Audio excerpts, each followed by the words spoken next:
Well, hi everyone, and welcome back to Crosswires. It's James here, and today we're going to be looking at a topic that, although I'll never probably be able to drive myself, the only way I'm going to be able to have a car is through the evolution of this technology. And, you know, we look at electric vehicles, in particular sort of on the consumer side. Got a wonderful guest actually coming back to join us, though in a different capacity. So, would you all please welcome back to the show, Alex Lowe? Hi, James. It's good to be back. Yeah, really nice to have you. It doesn't feel that long either, does it? No, it's been a few weeks. Yeah, maybe about a month. Not sure. Time flies when you're having fun. In this capacity, you're not coming to us from Hostify. You're coming to us from your own publication, The Interface. Do you want to tell us a little bit more about The Interface and what sort of things you cover? Yeah, so I've been running that website for about, got to be 9 years now. Nearly, might be getting on for 10 years next year. So it's been a long time been running that website. It's had two different names over the years, but the sort of the brand at the moment is The Interface, so that's a bit more professional going forward. I started off covering Apple news. That was sort of a big hobby of mine at the time when I started it. I sort of delved into Ubiquity a little bit. That's my area of expertise, and more lately electric cars as well. So that's the topic for today. So yeah, we cover electric car news, sort of standard car news, and then networking and anything to do with tech, really. So excellent. So do go and check out The Interface. We'll make sure there's a link in the show notes as well, you know, for all your news. I know you post quite heavily on LinkedIn as well, which is great to see. Yeah, I forget LinkedIn is technically a social network. You know, I think a lot of people just use it for job searching or professional stuff, but it is a good way to network. So yeah, I did used to post all the articles on Facebook and Instagram, but I stopped using those a little while ago. So it's just Twitter and LinkedIn now. Seems to be fine. I think we're looking at doing some more Instagram stuff, but I just on principle, I don't want it I want as little to do with Facebook as I possibly can. That's just kind of my stance. Yep. So, I mean, the first question I'm going to ask, because it is the first thing everyone probably thinks of when we say the word electric vehicles or electric cars, is Tesla. Yeah, definitely. It's sort of the original starter for electric cars, really, or the modern era. Sort of think they made electric cars popular, really. So yeah, they seem to be doing pretty well. There's some setbacks, some of their models still. I mean, they announced the semi-truck back in 2017. No one's got one yet, so it's quite a while. And same with the Roadster as well. That no one's got that yet, so there's some delays with that stuff. And then they've got the Cybertruck, which is supposed to come out in 2023 now, Elon Musk has said. So quite a delay. And the Cybertruck is an interesting one. It's a very odd design, you know, certainly compared with, you know, like the Model 3, the Model S. I have to admit, I do have trouble, obviously apart from maybe the Model X, but I have trouble telling all the Teslas apart, because it's not like there's a big, unless my eyesight is that bad that I've missed it, there's not a big sticker on them that says Model S, Model 3, Model... Well, yeah, the Model 3, nowhere on that card is actually set to Model 3, apart from, I think, in the door sills. So there's no badging on it at all to say, oh, look here, I'm a Model 3. It's quite minimalist. Yeah, and I do love the design of Teslas. But one thing that really again, if I was in a situation where I can have one, but one thing it does generally put me off is the lack of Apple CarPlay. Yeah, I think there was some discussion with that because of what was announced at WWDC the other week. That whole new CarPlay screen they've got. I think Tesla, the whole point of that is if the traditional car companies, their software generally isn't quite as good. So I think with Tesla, and same with Rivian, they sort of are software centric. It might need it, it might not. I think having seen one in action, I don't think it really needs it, but it is a little bit of a downside for some people. So, I guess you hit me on the head there. If the software is good enough and does all the things that CarPlay can do, you don't necessarily need it. Whereas you look at, say, for example, your typical, let's say, VW Golf or BMW, historically, their media center has been a bit lackluster. Yeah. And CarPlay comes along and really revitalizes that. And I don't know about you, but even as a non-driver, I'm excited by what the next generation of CarPlay looks like. Yeah, it looks amazing. Well, one thing people notice is that all the screenshots were centric around a gas, like a petrol powered car. So there was a lot of fuel gauges on the screen. So it wasn't like it was going to be focused towards EVs straight away. It was going to be inclusive of every vehicle, I think, to start with. But yeah, it looks quite exciting. That's really cool because, EVs are getting, and that's one of the things we're going to talk about, is we are getting more accessible. But the reality is we are still going to have gas and petrol and diesel cars for quite a while. I don't think most bans on the sale don't start until 2030, if I remember correctly. Yeah, the full ban in the UK and some other countries have now followed suit. We've been unusually for our country, we've been quite a leader in that space. So, yeah, 2030 onwards, it will be that no vehicles that are combustion only can be sold.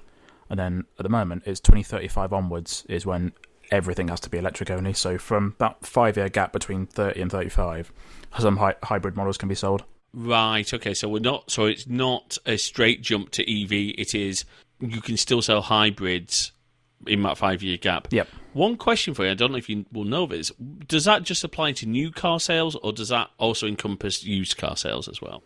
So yeah, it's quite a common misconception about this big ban that's going to happen. It's only affecting brand new cars that are sold. So if you've got a classic car or whatever, as long as you still get the fuel for it, you can drive that as long as you want. So at the moment, who knows what's going to happen in 50 years' time, whatever. But it's not going to affect any used car sales, so people who still want a petrol car can get one. Because my dad's diesel, Vauxhall Vectra diesel. Sorry, not Vectra. It's an Insignia. Sorry. Wow, I'm really showing my age. I was about to say Cavalier as well then. It's Vauxhall Insignia diesel. Yep. Over 250,000 miles on it, and it's still running great. Yeah. So his point of view is, why would I change it? Let's talk then. So we talked a little bit about Tesla.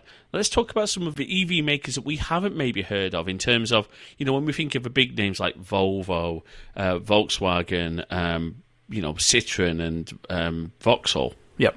And other companies. But there are other EV makers in the same sort of category as Tesla who've either never made combustion cars or are, very much pivoting it wholly to EV. Yeah, so there's some interesting companies that have come out of this whole revolution. There's obviously, we mentioned Polestar earlier. That's a sub-brand of Volvo and is sort of encompassed by Geely. So they've got purely electric models. That's all they're going to make. They're not going to make anything petrol powered. So that is kind of in that class as well. We've also got some. Also, Geely is Smart as well. I know Smart have always been. They came out 25 years ago, I think, and it's always been those little cars with small engines and sort of city runabouts. They've completely stopped making all combustion cars now, and they're only going to make electric cars going forward. So they've got a new SUV that will be available. You can order it this December, apparently. And so, do you think we'll see the return of those smart cars, but in EV form? Yeah, so past few years, those little smart cars have been EV only, but they've stopped making everything you know about their model lineup and got a brand new car. So we'll have to be interested to see if they go back to their roots with small little city cars. But yeah, because I could see those forming a fleet in like not an Uber fleet, but like a car share fleet, particularly in crowded cities. I take London as a prime example, where parking, you have to be some sort of wizard to park in London, I would imagine. But when you've maybe got a fleet of these cars, just like, okay, I want to nip over to, say, IKEA. Yeah, definitely. Yeah, there's also some Chinese car companies that have come out of nowhere. Basically, there's a new company called Aura. So their logo is an exclamation point. And that's owned by a company called Great Wall, and they've got a load of brands underneath them. But that car is sort of ID3 sized. It's going to be about 25 grand, and it will come out. I think you can order it. You could order it in December last year, and I think it will come out soon. So that looks quite an interesting little car. And also there's a company called Maxus, which I'm not entirely sure what company they're owned by, but they've got a load of commercial vehicles that's coming out as well. So yeah, there's some new companies coming out. So we're starting to definitely see more in the all EV space from different companies, which is really exciting. And I think when you said about 25,000, well, that's starting to get towards a reasonable price point for a new car. And that is something we're going to talk about a little bit more detail later in the episode. But traditionally, people are put off from EVs because of the price point. And the price point is expensive, correct me if I'm wrong, because obviously there's a fair amount of cost in the battery tech. Yeah, there seems to be. Robert Llewellyn from Fully Charged, yeah, he did a breakdown of the Corsa E when it came out. At least I think it was him.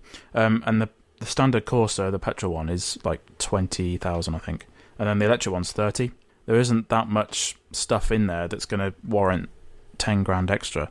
So it's partly the development cost, I think, because it's at the moment it's a low volume vehicle in relation to everything else they make, and also maybe there's a bit of sort of hesitation to push everyone towards EVs at the moment.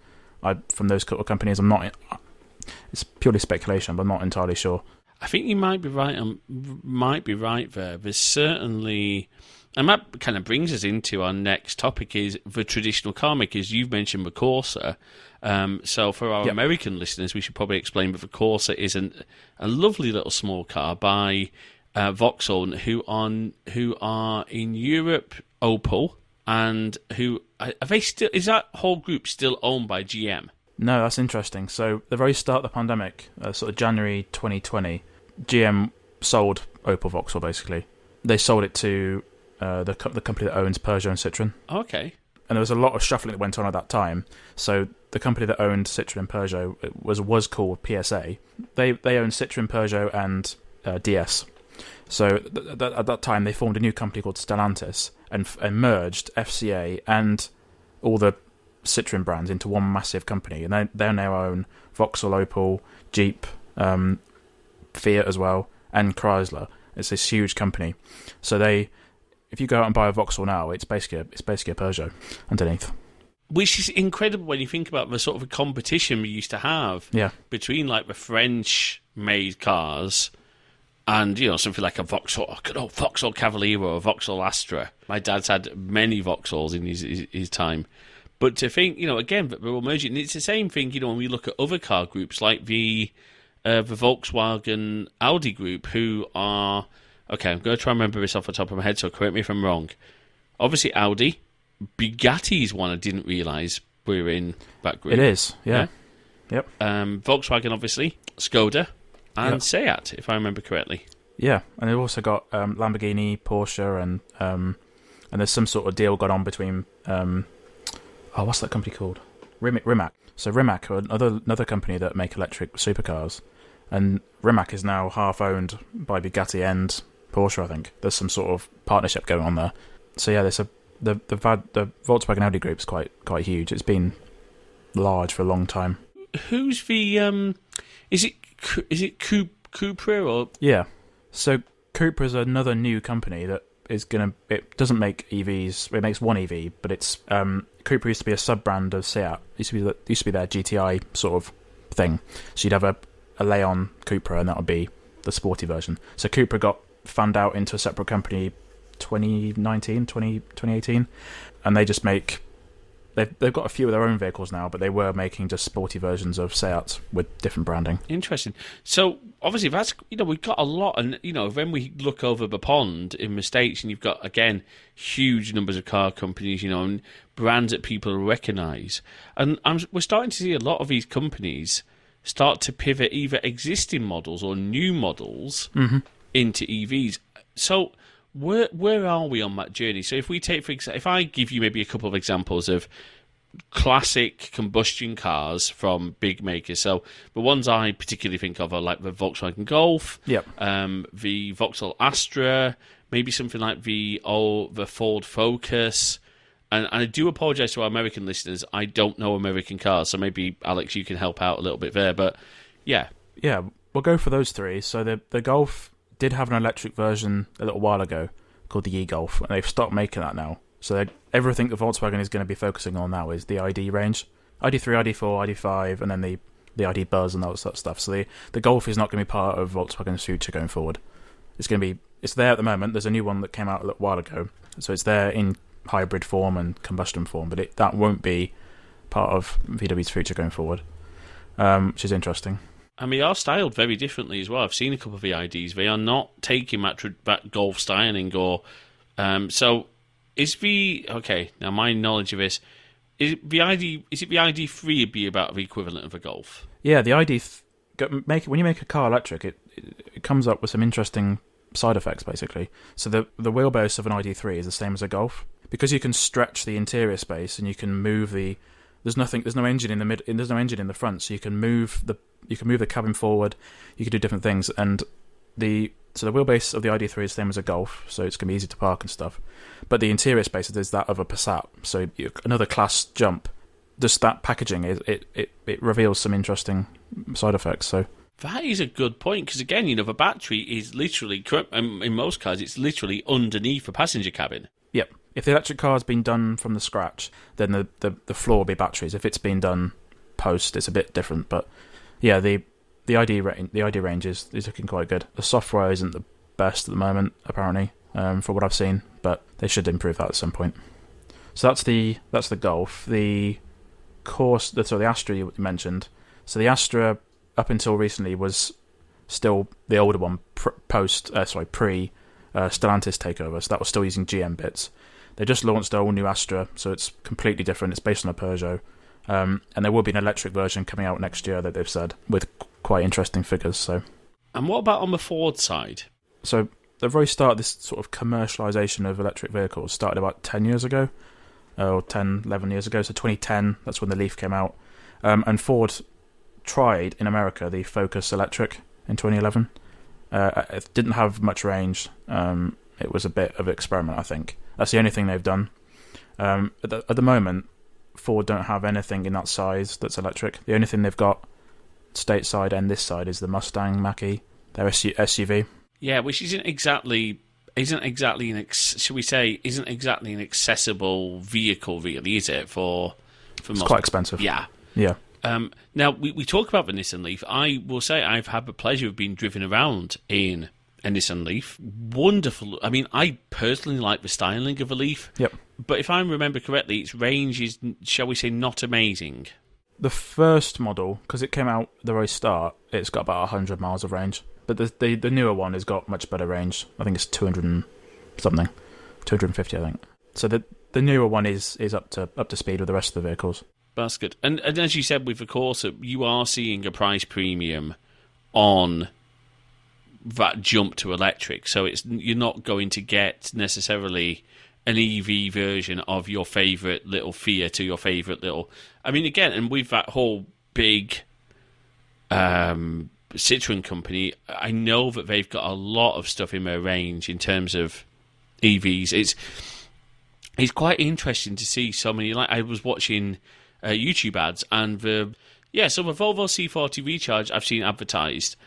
How because obviously with Volvo having that spin-off with Polestar, of a separate company, it's interesting to see them doing EVs as well. Yeah, I think they've got two. They've got the XC40 little SUV, and they've got the C40, which is like the coupe-ish one.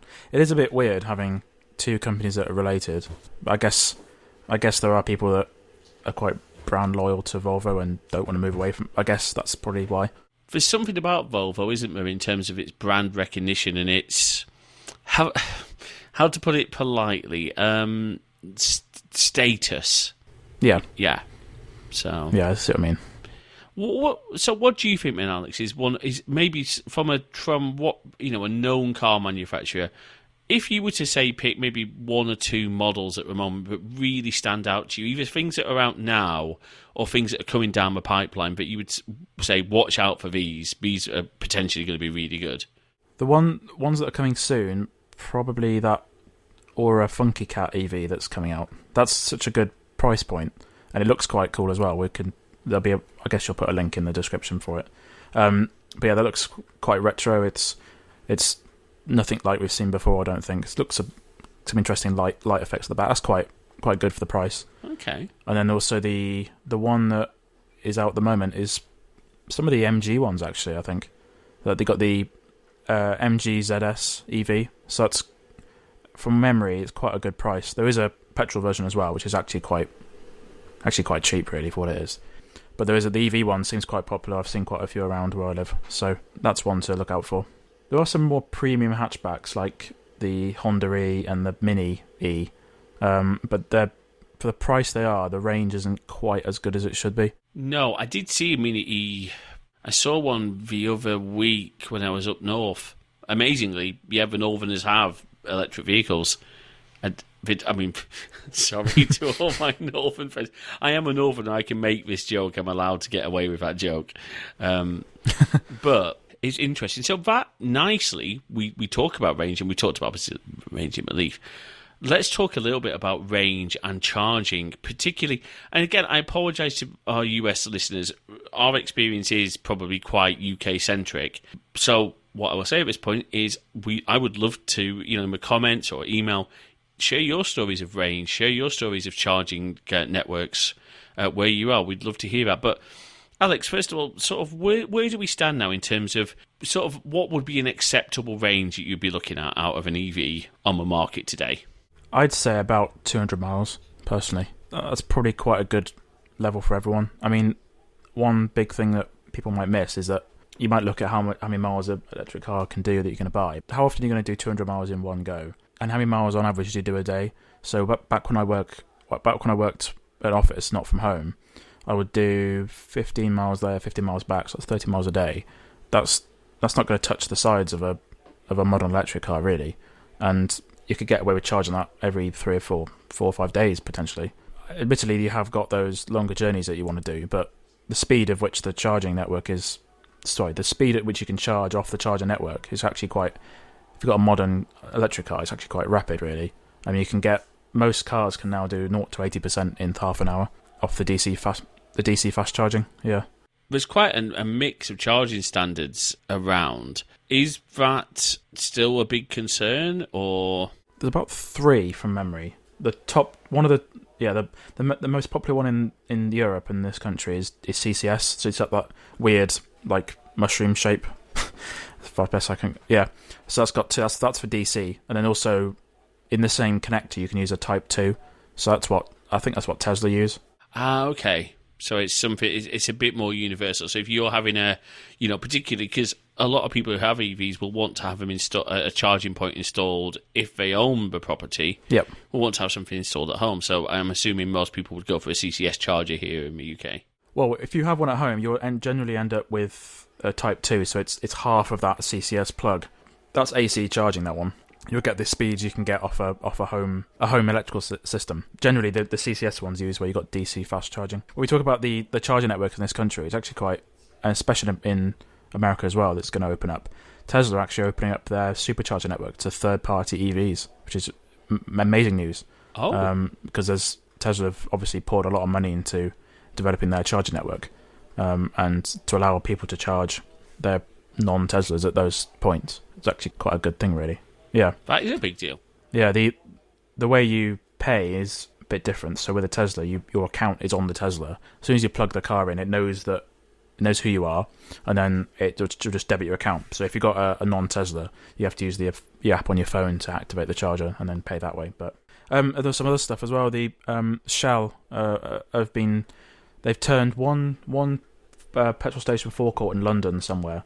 Can't remember the exact area of London, but they've basically stripped out a petrol forecourt and put in an EV forecourt. Wow! So it's a load of it's like got a canopy, it's got a Costa coffee shop, it's got a Marks and Spencer's, I think, and you got at least 10 or 15 different chargers that you can charge at, and then there's like an availability board at the front as well. Oh, so instead of the prices, it's an availability. People say, hey, yeah, tells you which ones. They're sort of not a little bit behind, but one company that has really been the forerunner in that space, like the sort of forecourts, is GridServe.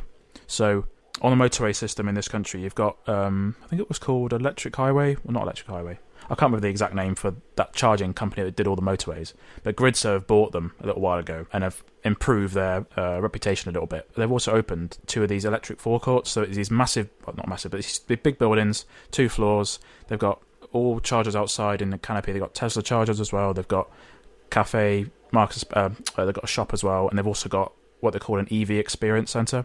So if you just want to rock up with in your normal car and want to learn a bit more about EVs, you can go there, test drive a car, learn a bit more about it, and that's great. They've got 2 so far. They've got one in Norwich that opened a little while ago, and they've got one in Braintree as well. That's in Essex. So those things are popping up all over the place. So we are seeing more EV chargers. So I guess, the big thing, a lot of people, when you talk about these, we talk about charge anxiety. Yeah. And, are you ever going to run out of charge? Would you say we're at a point in the UK where if you've got the patience, you could, with careful planning, make it around the UK on the charging network. I reckon you could. Yeah, I reckon it's possible. A friend of mine was on a trip down to Devon last year, and I think he had 3 issues with chargers at motorway service stations.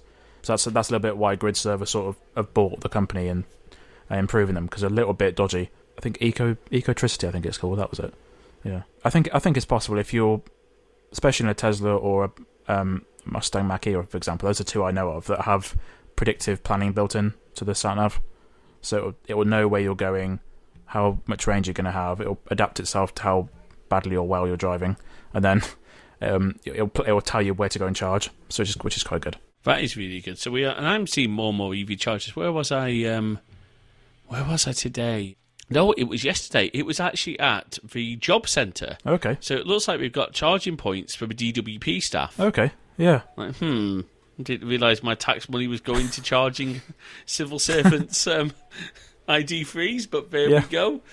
But it is, I mean, it's great to see that. And actually, on a serious note, wouldn't that be such a good thing to give back to NHS staff if your hospital car park, which you have to pay a fortune for anyway, gave you free EV charging for your vehicles? Yeah, it'd be such a good idea. Sort of help lower the CO2 of the NHS a little bit. Yeah, be quite a good idea. I'm seeing chargers pop up everywhere. Like I know Lidl have chargers at every one they've got. I think I haven't seen a Lidl that hasn't got them. Morrison's are popping up with their own chargers, and Tesco have partnered with VW a little while ago, and they've got chargers at most of their stores. Not all of them, just quite good. And also, where was the other place? I know IKEA's definitely got chargers. Yep, that makes sense for IKEA. I do see a lot more chargers, even near where my parents live. There's a car park near, like the park. Yeah. And that's got 2 charging points. Interestingly, we've reserved 1 for taxi use. Okay, yeah. Which I suppose makes sense. Yeah. One car that is very popular with taxi drivers is the MG5 EV. So it's a little estate car, but it hasn't got a petrol equivalent, so it's an EV. And I've seen on Twitter quite a few taxi drivers that have got those, done crazy miles in no amount of time, and apparently they're great. That's good to know. So that brings us on to sort of, we talk about, accessibility. We've got a charging network building up nicely. But what about affordability? Because not everyone can afford an EV.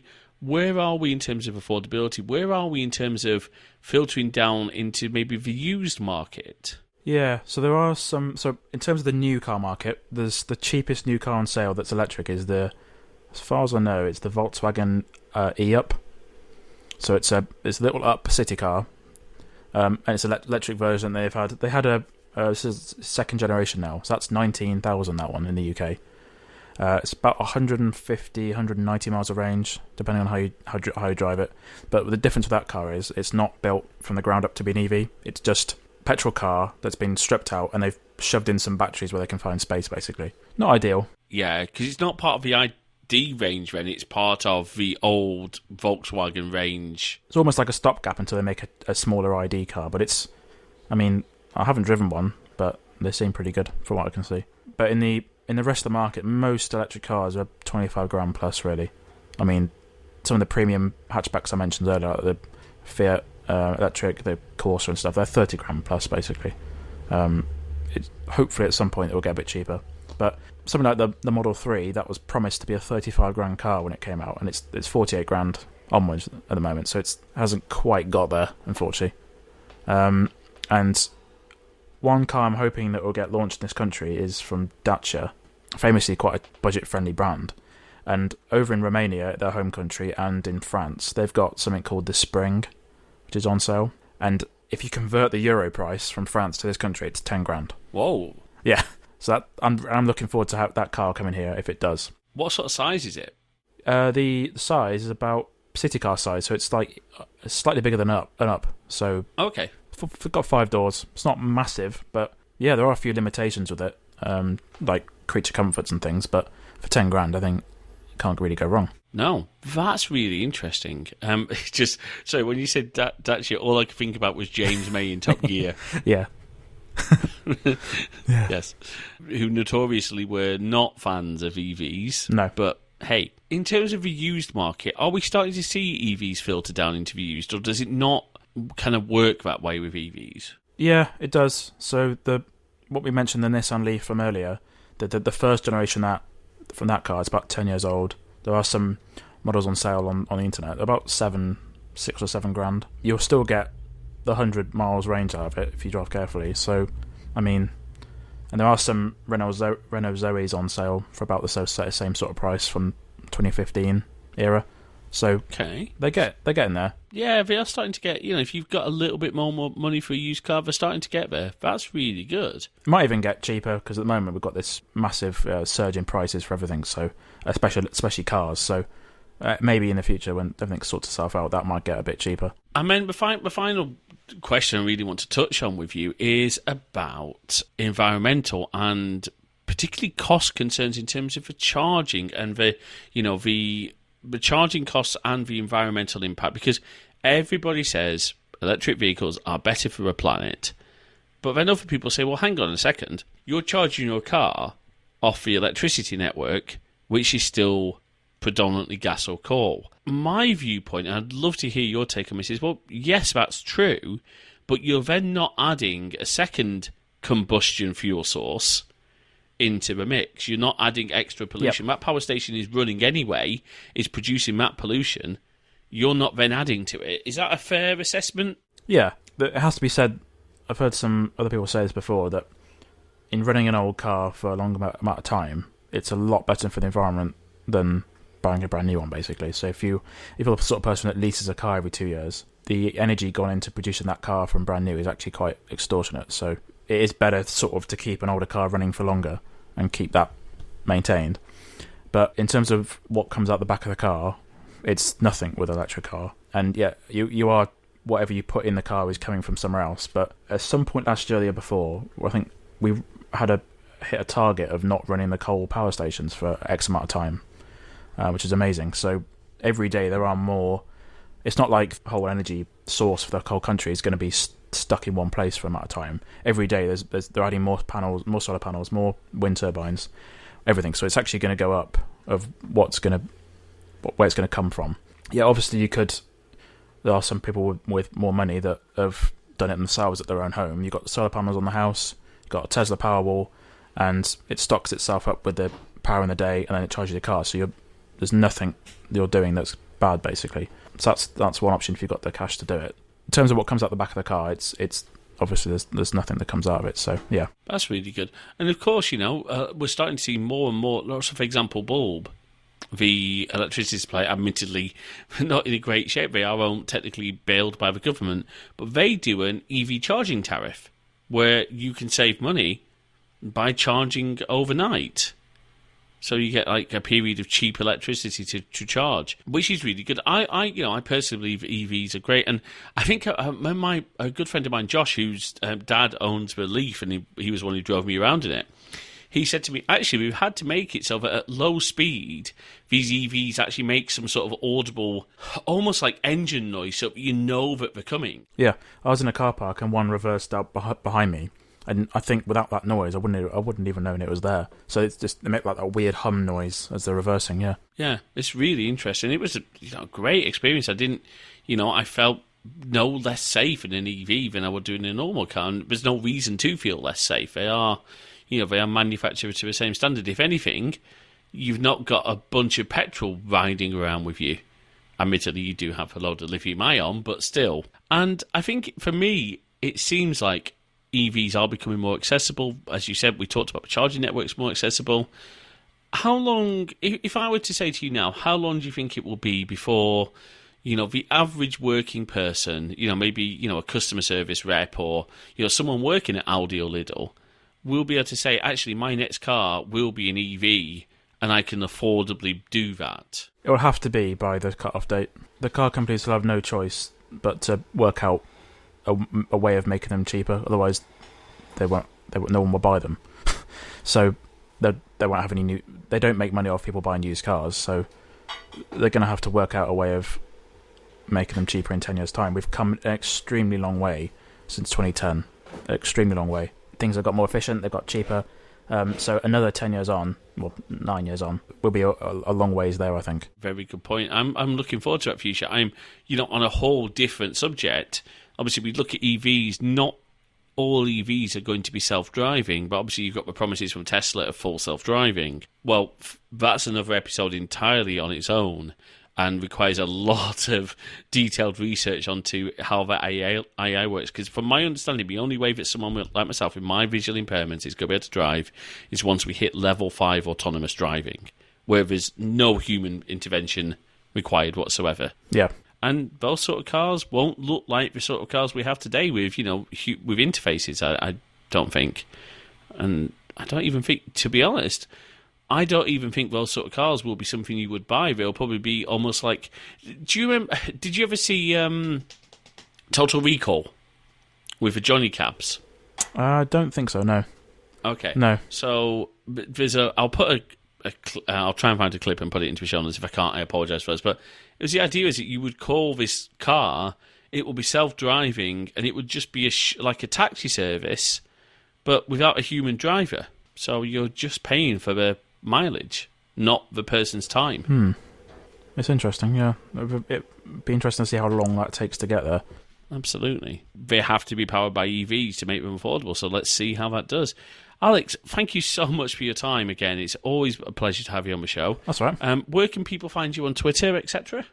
So yeah, they can find the interface at _interface_ over on Twitter, and the interface website at theinterface.uk.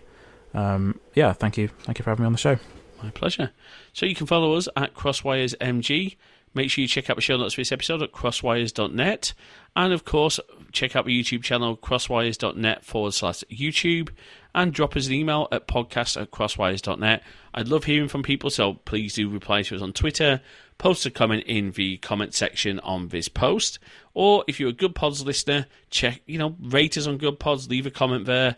And of course, the final thing to mention, if your podcasting client, your podcasting app, has a way to review us or give us a thumbs up or mark us as awesome, we would really appreciate that. It helps promote the show, and it helps more people hear my amazing voice and my guests' amazing voices as well. Until the next episode, folks, thank you for listening. Bye-bye.